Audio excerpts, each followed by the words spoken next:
अगर आप सिर्फ इंडियन सोशल मीडिया देखें ना तो वो लोग हंस रहे हैं हम पे। उनको समझ आ गई है कि इनके पल्ले कुछ नहीं रहा, ये लोग फारिग हो चुके हुए हैं, हमारे पास पैसे वैसे कोई नहीं है इस पर।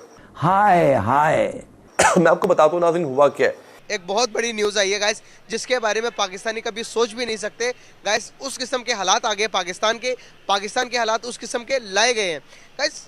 बताता चलूँ कि हमारे जो प्राइम मिनिस्टर है मुल्क के सरबराह जो हैं वो अभी जूस फैमिली से गाइस, रोल्स चाइल्ड फैमिली से मदद मांग रहे हैं। यूएसए के अंदर जो मौजूद है गाइस, यहूदी फैमिली से हम मदद मांग रहे हैं। हमारे पासपोर्ट पर बड़े बड़े लफ्ज़ों पर लिखा हुआ कि हम इजराइल को तस्लीम नहीं करते। हमने इजराइल से भी इमदाद मांग ली है। हमारे प्राइम मिनिस्टर साहब ने उनको रिसीव किया और उनके साथ बैठ के पिक्चर में पोज किया। अच्छा, अब एक जूइश ज़ायनिस्ट इधर से बाय द वे उन्होंने फिर अपना प्लेन लेके, लोग कहते हैं डायरेक्टली इजराइल फ्लाई किया। मैं मानता हूं हमारा इमेज पहले बहुत खराब हो चुका हुआ है, हमारे प्राइम मिनिस्टर को भिखारी कहा जाता है, मैं ये भी मानता हूं, लेकिन हम अपने मुंह से अगर कहेंगे तो दुनिया यही समझेगी कि हम भी भिखारी हैं। हमारे मुल्क से हमारे मुल्क का जो टैलेंट है इस्तेमाल नहीं हुआ। अफसोस ही किया जा सकता है ना इस बात पे। हाँ जी दोस्तों नमस्कार, स्वागत है आप सबका 9.इंडिया के एक और वीडियो में। दोस्तों ऐसा लगता है कि आजकल पाकिस्तानी मीडिया को जो खबरें मिल रही है ना वो थोड़ी देर से मिल रही है। अब आप देखिए 6-7 दिन हो गए हैं रॉथस्चाइल्ड फैमिली की शहबाज शरीफ से मुलाकात हुए। अब क्यों हुआ क्या हुआ किसी को नहीं पता, लेकिन 6-7 दिन गुजरने के बाद पाकिस्तानी मीडिया का ईमान जो है अचानक से वापस से जग गया कि नहीं ऐसा कैसा हो गया भाई, ये कैसे मुलाकात हो गया। अब भाई नींद खुलेगी भी देर से, क्योंकि इमरान खान को कुर्सी पे जो बैठाना है दिन भर तो न्यूज़ इलेक्शन और इमरान चल रहा है पाकिस्तानी मीडिया में। लेकिन अचानक से ईमान जग गया है, तो आइए देखते हैं कि पाकिस्तानी मीडिया इस मुलाकात के ऊपर में बातें क्या कर रही है। मैं जानना चाहता हूं कि आपको क्या इतना ये था कि उनके साथ बैठ के पोज करें। मुझे तो ऐसा लगता है, एम्बैरसमेंट होता मुझे कि एक ज़ायनिस्ट एंटिटी की एक डेलीगेशन एसोसिएटेड विद देम। तो जब मैंने इंक्वायरी की तो पता चला कि शायद इतना खतरनाक बात नहीं है। अच्छा। वो ऐसा नहीं है कि वो बहुत सारे पैसे लाए थे हमारे न्यूक्लियर वेपन्स खरीदने।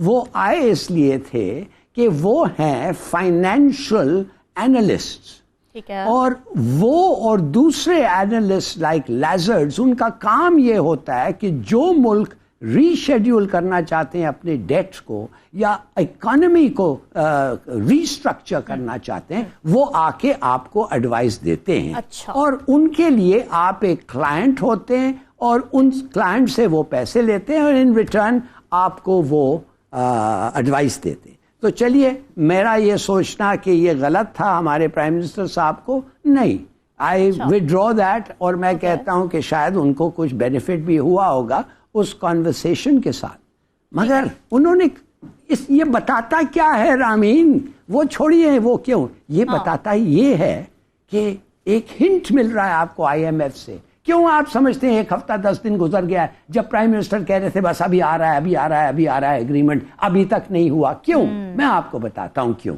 इसलिए कि आपने एक और चीज एग्री किया है IMF के साथ, 30 रुपया ज्यादा बढ़ेगा पेट्रोल।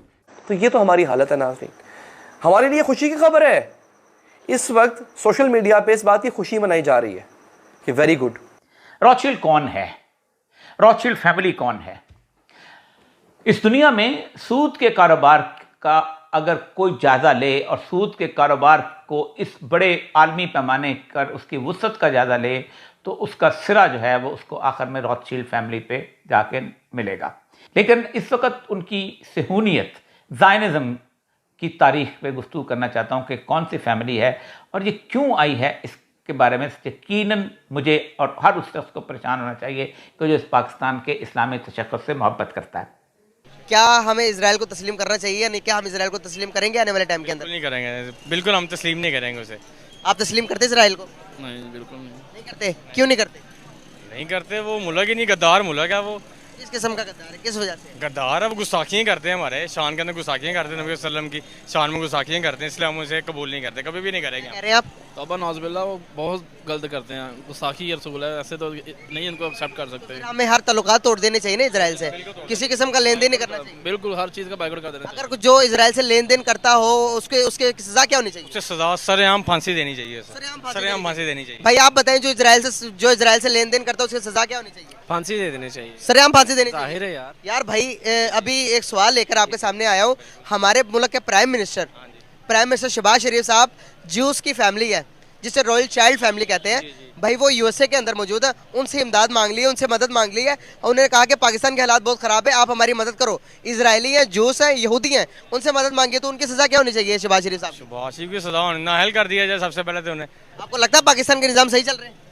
जब वो हमसे इमदाद ले रहे हैं, हमसे टैक्स ले रहे हैं, फिर दूसरों से भी इमदाद मांग रहे हैं, वो भी गुस्ताखी रसूल से, तो ये बहुत गलत बात है। इनको नहीं ऐसा करना चाहिए। फ़लस्तीन के मुसलमानों के साथ कितना जुल्म हो रहा है। हम कश्मीर के तो बारे में तो कहते हैं इंडिया से हम इमदाद नहीं ले रहे, हम जाके यहूदियों से ले रहे हैं। क्या हम फ़लस्तीन का दर्द भूल गए? तो इसका मतलब बस हम झूठे बैनर लगा देते हैं थोड़ी देर के लिए, जी बेवतन है, हम उनके साथ खड़े हैं शर्म शना, और बाद में हम उनसे हेल्प भी ले रहे हैं। इस वक्त जो उन्होंने पाकिस्तान आके जो फिक्रे कहे हैं वो बड़े खौफनाक हैं। इस वक्त पाकिस्तान जो है मुकम्मल तौर पर देख रहा है, कभी कतर की तरफ देखता है, कभी सऊदी अरब की तरफ देखता है, कभी किसी चीन की तरफ हमें जाने नहीं दिया जा रहा ताकि कहीं हमारा चीन हमारी इकनॉमिक रिकवरी मेरे साथ हो। रॉथशील्ड को भेजा गया है। रॉथशील्ड क्या पाकिस्तान ख़रीदने आया है? पाकिस्तान की हुकूमत ख़रीदने आया है? पाकिस्तान का मुआशरा ख़रीदने आया है? रॉथशील्ड क्या करने आया है? हम अपनी इज्जत तो ख़राब ना करें ना नाज़रीन। ये मिसट्रस्ट है, इसकी वजह से ये हो रहा है। अब 3 चीजें रह गई हैं। I think Pakistan is moving to do that. एक तो आप देखेंगे कि मार्च 2 को पाकिस्तान में शरई सूद जो है उसको तब्दील कर दिया जाएगा। नंबर 2, पाकिस्तान की जो पावर सेक्टर है उसमें अभी भी एक बहुत बड़ा होल है 200-250-300 अरब का, उसको पुल करने के लिए मेरा ख्याल है तकरीबन 3.5-4 रुपए का एक सरचार्ज लगा दिया जाएगा। शरह सूद हम बढ़ा देते हैं, बिजली के यूनिट पे सरचार्ज हम लगा देते हैं, वो भी बिजली की कीमत भी बढ़ा देते हैं। 10:50 पे मेरे पास खबर आ रही है कि वज़ीर ख़जाना इसहाक डार पेट्रोल की कीमतों का ऐलान करेंगे। इजाफा मतवक्को है, क्या पता कोई सरप्राइज़ ही दे दें हमें, क्योंकि उनसे तवक्कुआत तो बड़ी थी कि जब उन्होंने वापस आना था तो, लेकिन वैसे इजाफा मतवक्को है। तो ये सारी चीज़ें हो जाती हैं, तो उसके बाद फिर IMF कितने पैसे हमें रिलीज़ करेगा? देखें, अगर ये सब कुछ हो जाता है, स्टाफ लेवल एग्रीमेंट हो जाता है, तो इस 1 माह के अंदर अंदर अगर हमारी बोर्ड मीटिंग हो जाती है तो $1.2 बिलियन IMF के जो हैं वो आपको मिल जाएंगे।